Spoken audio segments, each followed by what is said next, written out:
cenário atual, esse cenário, né, de pandemia que ainda não acabou, gerou muita incerteza nas pessoas.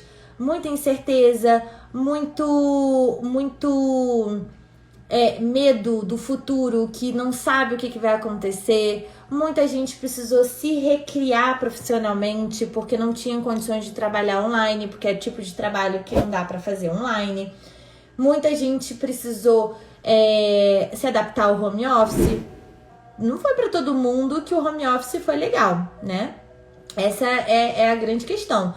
Muitas pessoas tiveram a vantagem de ter um espaço para trabalhar, né, de ter um cômodo reservado para isso. Outras não. Outras tiveram que trabalhar no meio de filhos, no meio de agito da casa, né, filhos fazendo aula online. Pessoas sem filho, que às vezes, né, já morava sozinha, tiveram que enfrentar todo esse período de pandemia sozinha em casa. Outras com uma família numerosa, né, muitas vezes até com poucos cômodos na casa, imagina todo mundo junto ali. Então trouxe aí um cenário, né, muito complicado. Mas, e fora isso, as pessoas ficaram com medo, né, de perder seus entes queridos, medo de pegar a doença, medo da própria morte, de repente acontecer alguma coisa consigo mesmo. E aí esse medo, essa incerteza, perda financeira, perda de trabalho, muitas pessoas foram demitidas também, começou a gerar uma grande ansiedade. Eu tô falando desse período porque foi o período que eu fui mais procurada. Muitas pessoas vieram com vários sintomas e graus diferentes da ansiedade. Então, eu quero falar aqui para vocês que deixei anotadinho aqui tudo bonitinho para que vocês entendam, né, quais são os sintomas da ansiedade. Como eu posso identificar em mim se eu estou ansiosa? A ansiedade, ela é um sintoma, ela é só um dos sintomas da depressão, apenas, tá? Tem outros sintomas. Cada pessoa tem sintomas, um conjunto de sintomas diferente. Depende muito do próprio organismo, da própria pessoa, né? Nem sempre ela vai ficar prostrada na cama. Então eu quero que vocês entendam isso, tá? E por que eu resolvi falar sobre esse tema? Justamente por conta do Setembro Amarelo, né? Que é um período, que é uma época que a gente lembra, né? A gente valoriza a vida. E aí o que acontece, né? Com tudo isso, muita gente não consegue reconhecer, por exemplo, por se está ansioso, né? Se está com depressão. E eu vim aqui para clarear um pouco isso, tá? Então, assim, para começar, a ansiedade, como eu falei para vocês, ela é um dos sintomas da depressão. Mas a gente tem como identificar a ansiedade por conta dos nossos hábitos que por muitas vezes estão sendo ruins. Por exemplo, se você está ingerindo mais álcool que o normal, que aliás, dentro de algumas pesquisas, né, foi visto que o consumo de álcool, ele aumentou absurdamente dentro da pandemia, porque as pessoas começaram a usar o álcool como uma forma de se confortar e de sair daquela realidade, já que não podiam sair de casa, já que não podiam socializar, já que não sabiam o que ia acontecer. Então o consumo de álcool aumentou absurdamente, tá? Outra coisa também, o consumo de açúcar e gordura. Muita gente começou a comer mais gordura e açúcar porque era uma forma também de se autoconfortar, né? De se sentir melhor, e aquele sentimento de prazer muito temporário, né? Que é aquela coisa rápida do açúcar que vem, traz o bem-estar e daqui a pouco ele desce de novo para aquele buraco, e aí a pessoa ela fica tendenciosa a sempre comer mais açúcar e mais gordura para se sentir melhor, para ter mais prazer, já que ela não está conseguindo fazer isso sozinha. Então a pessoa ela passa a consumir doce, né, de uma forma absurda. Ela começa a consumir gordura e alimentos que são ruins de uma forma também desequilibrada. Uma pessoa que está tomando mais café também, né? Muita gente falou assim, nossa, eu tô tomando muito café, vários por dia. Por quê? Porque ela não está tendo um sono reparador, ela acorda cansada, então ela precisa ingerir mais cafeína para se manter acordado durante o dia. Então, é um sinal também. Mas eu não quero que vocês peguem, por exemplo, e achem que só por ter um desses sinais vocês estão com ansiedade. Não é isso. É vocês identificarem que vocês têm mais de 3 sinais desses do que eu falei. E aí, tendo esses mais de 3 sinais recorrentes, você liga o alerta, tá?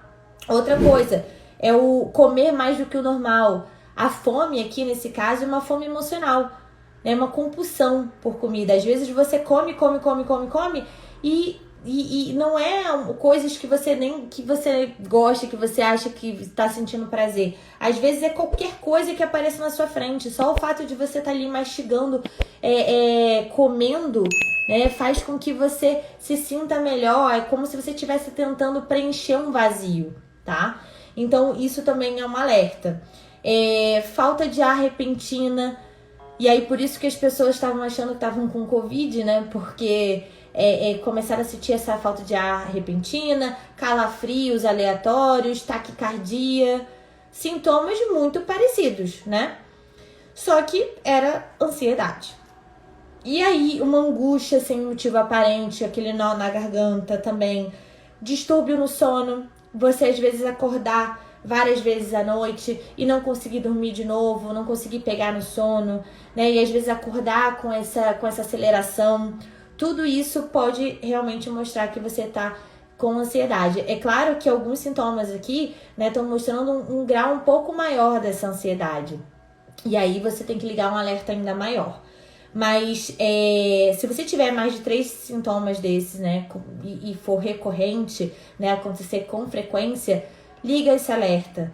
Porque se você identifica rápido, é muito mais fácil de você conseguir sair desse quadro, tá? E aí, como é que a gente identifica a depressão? A depressão ela é mais difícil de ser identificada nesse caso, porque não basta ela ter só o sintoma da ansiedade, os sintomas da ansiedade, né? Muitas pessoas têm depressão e vão pra balada todos os dias, por exemplo. Eu já falei sobre isso aqui em outra live, inclusive. Né? Por quê? Porque a pessoa ela tá saindo da realidade ali. Ela é uma forma dela sentir prazer contínuo e não lidar com a dor, com o sofrimento que ela tem. E aí eu queria falar pra vocês, né? O que, na verdade, eu vou falar dos sintomas que podem aparecer dentro da depressão, mas eu quero falar também quais são os tipos de escolha que a gente faz, que a gente facilita, né, esse quadro. Porque tem muitas pessoas que têm já a predisposição para a depressão. Ou seja, tem um fator genético, né, que coloca ela numa predisposição. E se ela tomar certas atitudes, né, de ter certos hábitos no dia a dia, ela facilita a chegada do quadro. Então, eu quero passar isso para vocês ficarem atentos, né, e até mesmo conseguir mudar o hábito de vocês. Conseguir sair dessa, melhorar o quadro, né, junto até com uma busca profissional, obviamente. Então, assim, a primeira coisa que a gente tem que ver é que eu vou falar os sintomas e vocês têm que ter mais de 3 sintomas desse recorrente por mais de 15 dias, tá? Então, não é uma coisa temporária. Você pode ter qualquer um desses sintomas que eu falar aqui de forma pontual, porque é normal, a gente está falando de emoções, a gente está falando de hábitos que podem vir pontualmente, mas quando é recorrente é que você tem que ter esse cuidado, tá bom? Então vamos lá. Uma pessoa que tem começa a ficar muito agitado, né? Não é o normal da pessoa, mas a pessoa está muito agitada. Tem que ligar um alerta. Por que ela está com essa agitação? Diminuição da concentração, por exemplo. A pessoa tá lá tentando trabalhar, tentando estudar, tentando fazer qualquer coisa que precise do foco dela e ela não consegue focar. E ela faz de tudo, mas ela não consegue. Por quê? Porque ela não tá conseguindo, ela tá nesse agito, ela não tá conseguindo parar pra pensar no que ela precisa fazer. Ela procrastina o que ela precisa fazer, tá? Perda ou ganho de pesos excessivos. Tem gente que emagrece muito e tem gente que engorda. Então, pelo mesmo motivo que tem a ansiedade, né? Quando você tá com ansiedade, que você come mais, você tem uma fome emocional, né? A pessoa ela pode realmente ganhar muito peso assim, mas também ela pode diminuir, assim, ela pode não sentir fome, né? Tem gente que tem um efeito contrário, né? Ela não consegue comer nada quando tá triste, quando tá deprimido. Irritabilidade.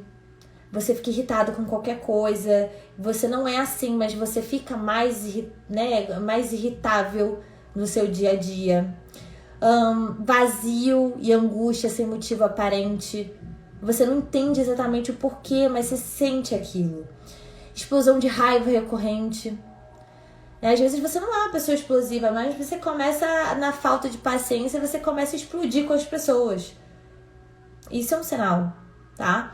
Mas como eu falei, né? Mais de 3 sintomas recorrentes por mais de 15 dias pode indicar, sim, um quadro depressivo.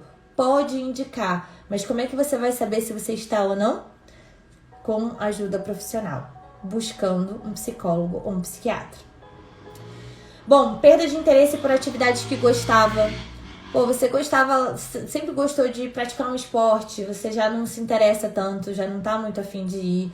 Você gosta de ir à academia, você já perde a vontade de ir, não quer mais ir à academia. Você gosta de sair com seus amigos, você também perde a vontade, não quer mais sair com seus amigos. Então, assim, tem que ficar atento se você tá perdendo interesse por coisas que você sempre gostou. Dormir em excesso durante um momento que não é o horário de dormir, e aí à noite perde o sono, né? Então, assim, você pode ter insônia e pode ter sono em excesso. Você entende que, assim, tem que ficar atento porque em um pode vir um tipo de sintoma e em outra pessoa pode vir outro? Por isso que a gente não fecha um diagnóstico com aqueles sintomas padrão. Não é um padrão, tá? Perda de energia e fadiga acentuada. Desesperança. A pessoa não consegue ter esperança de que as coisas vão mudar, de que as coisas vão melhorar, de que vão existir soluções bacanas pro problema dela, pro que ela tá vivendo. Então ela não consegue ter esperança de algo melhor. Teve muita gente que ficou assim, inclusive em relação à política, né, de não ter esperança de que as coisas vão melhorar, ou então de não chegar logo a vacina, perder a esperança, e aí ficou nesse quadro de tristeza, né, de angústia. Pensamentos de morte, suicídio. A pessoa, ela começa a ter uns pensamentos de que seria melhor se eu sumisse do mapa, né, seria melhor se eu não existisse. Eu acho que para as pessoas, eu sou um fardo para as pessoas. Né? Tem gente que pensa, né, se enxerga como um fardo. Muitas vezes a pessoa, ela acredita que ela vai se livrar do problema, da situação, tirando a própria vida. Não porque ela quer morrer, mas porque ela não quer mais sofrer. E perda de libido, né? Ela perde a libido, ela não tem vontade, né, de ter relações sexuais, nada disso. Autoestima baixa. Inclusive, ela pode parar de se arrumar, parar de não se acha mais bonita, não se acha mais legal, não se acha boa o suficiente, né? Então ela começa a se achar inferior, senso de merecimento baixo, né? Ela bebe mais porque ela quer esquecer, ou então usa drogas também para poder sair um pouco daquela realidade que ela se encontra. Então, tudo isso podem ser sintomas de depressão, mas se você tiver incidência de mais de 3, tá? E por mais de 15 dias. Então, entendam que uma pessoa que gosta de sair e que vai sair todos os dias, ela pode ter depressão. Porque a pessoa que tem depressão, ela pode ir pro trabalho dela todo dia, bater lá o ponto dela, fazer o que ela precisa fazer, mas quando ela desliga ali, ela não faz nada por ela. Ela procrastina o que é bom pra ela. E aí eu gosto muito de falar quais são as escolhas ruins que a gente pode fazer que podem levar a gente a esse quadro. É o sedentarismo. Se a gente não pratica nenhum esporte, nenhuma atividade física, a gente fica muito mais suscetível, né? A gente não tá liberando endorfina, não tá liberando dopamina, serotonina. A gente simplesmente não se movimenta, não se exercita, né? Ainda mais pessoas que trabalham de casa, não se exercitar, não fazer nada para se movimentar é muito ruim, né? Isso ajuda, tá? A alimentação inadequada também ajuda. Então, se você tem uma alimentação ruim, fast food, é só carboidrato, não come legume, não come fruta, não come coisas que são saudáveis, né? Você também ajuda. Por quê? Para nosso cérebro realizar a bioquímica que precisa para liberar a serotonina e tudo mais, para fazer essas sinapses, né? Ela precisa de vitaminas. E se você não se alimenta bem, provavelmente você vai ter déficit nesse sentido. Alimentar pensamentos ruins, né? Às vezes você olha só o lado negativo das coisas, não consegue ver o lado positivo, né? Você não consegue ver as coisas como um aprendizado, você só consegue ver os problemas, não enxerga soluções, ou então você perdura o tempo de tristeza, né? Porque muita gente entra na depressão também por conta de alguma perda, ou perda de relacionamento, ou perda financeira, ou perda de ente querido, né? Por morte. Então, assim, claro que cada um tem o seu tempo de digerir isso, o seu tempo de luto. Só que esse luto, ele tem uma média, um tempo que tá dentro do quadro normal, né, para acontecer. E se você alimenta a tristeza, se você não faz nada para sair dela, para conseguir olhar de fora, para entender que as outras pessoas se você tá passando por isso, você consegue superar, né? Porque se você entende que muita gente já passou por isso e superou, por que não? Você não supera também? Só que tem gente que não, que alimenta mais, né? Então acaba tendo essa suscetibilidade a entrar no quadro também. Porque ela perdura a tristeza, né? Porque tristeza é uma emoção, tá? Ela não é muito diferente, tristeza de depressão. Mas tristeza é um dos sintomas também da depressão. Abuso de álcool e drogas, então se você é uma pessoa que bebe muito, tem que ficar muito atento, assim, pra isso não virar um vício, pra isso não te levar também pra essa realidade, né? Então, ao mesmo tempo que ela é sintoma, ela é também a causa, entende? Falta de tempo pra si, porque se você não tira um tempo pra si, pra fazer coisas que são boas pra você, você acaba deixando as coisas rolarem, né? Do jeito que estão, você acaba se acomodando, né? E não fazendo bem a si. E aí, como é que você entende os sinais do pior estágio da depressão para ajudar alguém, por exemplo, a não tirar a própria vida? Bom, quais são os sinais? Geralmente a pessoa, ela começa a se afastar, a se isolar, né, socialmente, ela para de sair com os amigos, para de sair com as pessoas, para de responder as mensagens, muitas vezes ela para de aparecer para as pessoas, né? Ela começa a se isolar no mundo dela, na casa dela, não quer mais fazer nada, pode ter um sinal aí de muito alerta. E frases como, quero sumir, não sirvo para nada, vou sumir do mapa, não aguento mais, também é um sinal que vocês precisam também ficar atentos. Ela não quer morrer, né? Ela quer se livrar do problema e da dor, do sofrimento dela. Então, ela dá sinal. Ela, na verdade, essa história de que quem muito fala, pouco faz, não se aplica no suicídio. Não se aplica, tá? E assim, eu garanto a vocês que isso, né, na verdade, é um sinal de desespero. A pessoa ela tá tão desesperada que ela comete esse ato por desespero. Então ela tá implorando por ajuda. Tem pessoas que escrevem nas redes sociais e quando você vê que a rede social da pessoa tá esquisita, tem algumas frases estranhas, alguma coisa assim chamando atenção para isso, liga pra pessoa, pergunta como ela está. Ouça, acolha a pessoa, ouça o que ela tem a dizer, pergunte como ela está se sentindo. E ouça de verdade, quando ela disser tudo o que está acontecendo com ela, né, se ela conseguir se abrir para você, recomende que ela procure uma ajuda psicológica, uma ajuda psiquiátrica. E aí, se você entender que ela está num estágio que ela não vai procurar, liga você e marca uma consulta, uma sessão e pega a pessoa pela mão e vá com ela nessa primeira sessão.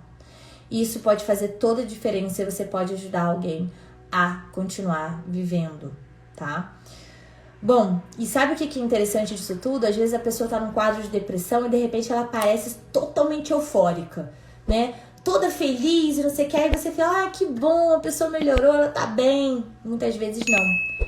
Você sabe que a maioria das pessoas que tiram a própria vida, elas planejam, né? E quando elas têm certeza de que aquilo vai acontecer, já tem lá a data, elas já marcaram que elas vão fazer isso, elas ficam eufóricas porque elas estão aliviadas sabendo que elas vão se livrar daquele problema. E, no entanto, elas estão mais felizes porque ela quer se despedir, quer falar com as pessoas, mas ela já sabe que ela vai cometer o suicídio. Então, fiquem muito atentos a essas pessoas que estão no quadro de depressão. Você vê que a pessoa tá esquisita, tá isolada e tudo mais, e de repente vem lá um surto de felicidade. Fiquem muito atentos a isso. Né? Então, a forma de ajudar é essa. É ligar, é acolher, é ouvir, é encaminhar para uma ajuda profissional, psiquiatra, psicológica, mostrar ela o quanto ela é boa, elogiar, mostrar as qualidades, os pontos positivos que ela tem na vida dela, que às vezes ela não lembra, ela não sabe, ela não entende aquilo. E um número que é interessante de vocês saberem, existe um trabalho muito legal, voluntário, que é o do CVV, Centro de Valorização da Vida, que é o 188. Tem voluntários, né, de várias áreas que fazem um curso, inclusive, para escutar, para ouvir uma pessoa que está em desespero, pensando realmente na própria morte. E já salvou milhares de vidas, porque essas pessoas escutam, essas pessoas acolhem, né, e de certa forma, quem liga para lá se sente um pouco mais aliviado e até com esperança, né, de não precisar cometer esse ato. Então, espalhe esse número, tá? É 188. Bom, e aí o que eu posso dizer para vocês? Né? Qual é o melhor caminho para que vocês realmente, entendendo que vocês podem ter aí um quadro de ansiedade, né? Mesmo que seja leve, né? Ou um quadro depressivo, se vocês entendem que vocês estão aí no início, que tem ciência, né, do que está acontecendo, procurem ajuda profissional. Vão até um psicólogo, um psiquiatra, ouçam o que eles têm a dizer, fale o que vocês precisam dizer, o que vocês estão sentindo. Isso é super importante, porque vocês podem voltar à vida normal. No início, algumas pessoas vão precisar tomar medicamento, e o medicamento, gente, é importante. A tecnologia tá aí a nosso favor. É importante que a pessoa, sim, tome remédio, saia daquela inércia e comece a escolher novos hábitos. E a escolha de novos hábitos é muito importante. Né? Você começar a entrar no caminho do auto-amor, se acolher, olhar para dentro, sabe? Aceitar as próprias dores, as frustrações, aceitar que você não é perfeito, aceitar que você pode mudar, que você não precisa agradar a todos. Ninguém agrada a todo mundo, sabe? Você começar a investir em você, no autocuidado, começar a investir não só no autocuidado físico, tá? Mas também de fazer cursos, de você começar a investir, né, em cursos, livros que você possa estudar, que você possa se tornar mais interessante, que você possa entender de outros assuntos. Gerenciar o próprio tempo, equilibrar a vida profissional com a vida pessoal, usar a agenda, sabe? Usar a agenda a seu favor. Está trabalhando? Trabalha em hiperfoco e levanta de vez em quando, vai fazer um xixi, vai beber uma água, vai se alongar. Não fica o tempo todo parado no mesmo lugar. Isso faz mal para a saúde. É importante, beba muita água, se fortaleça fisicamente, espiritualmente, mentalmente. Como é que você vai fazer isso? Tem um vídeo meu, fala o caminho do auto-amor lá no YouTube. Tem tudo que você pode fazer para você entrar realmente nesse novo mundo, né? De se amar e conseguir de verdade entrar nos bons hábitos, nas boas escolhas. Isso com certeza vai fazer toda a diferença na sua vida. Então dá uma olhadinha lá no vídeo no YouTube que eu tenho certeza que vai ser bom. Agora eu quero dar umas dicas práticas, né, de alimentos que ajudam a liberar serotonina, tá? Por exemplo, ovos, abacate, brócolis, couve-flor, cacau, banana, salmão, abacaxi, beterraba, ervilha. São alimentos que te ajudam a liberar serotonina, então assim, comece a se alimentar melhor, inclua esses alimentos no seu dia a dia, na sua rotina, isso vai ajudar pra caramba. Atividade física, escolha uma que seja boa pra você, que você goste, porque vai liberar endorfina, dopamina, serotonina, todas as inas boas, né? Meditação, que libera ocitocina, fazer um bem pra alguém sem esperar nada em troca também ajuda. Isso libera muito ocitocina, tanto para quem tá recebendo, para quem tá se doando ali, doando o próprio tempo. O Gui botou aqui, eu tenho visto muito isso, a internet sendo usada de forma errada, colaborando para o mal da saúde mental. E que eu que trabalho com isso, vejo a forma que as pessoas lidam com o relacionamento à distância. É verdade. Na verdade, tudo que tá acontecendo hoje, né, pode colaborar para que a pessoa entre nesse quadro, mas ela tem que se cuidar, ela tem que se amar, ela tem que ter esse cuidado, esse autocuidado é importante, para que ela não se deixe realmente arrastar, né, por situações ruins do dia a dia. Então, faça também uma agenda, tenha disciplina de seguir essa agenda para que você tenha esse tempo para você, né? Faça o bem pelas pessoas sem esperar nada em troca. Tome um banho relaxante antes de dormir, sabe? Faça a higiene do sono para que você tenha uma qualidade melhor de sono, você acorde descansada. Tudo isso vai ajudar você a entrar em novos hábitos e ter uma nova vida. Então, para quem quiser entender que novos hábitos são esses, veja o vídeo do Alto Amor, tá? Bom, gente, um beijo a todos. Quem tiver interesse mais nesse assunto, em outros assuntos, pode entrar também no grupo do WhatsApp. Vocês acessando o link na minha bio, vocês conseguem ter acesso a esse grupo e eu vou dar mais informações por lá. Um beijo!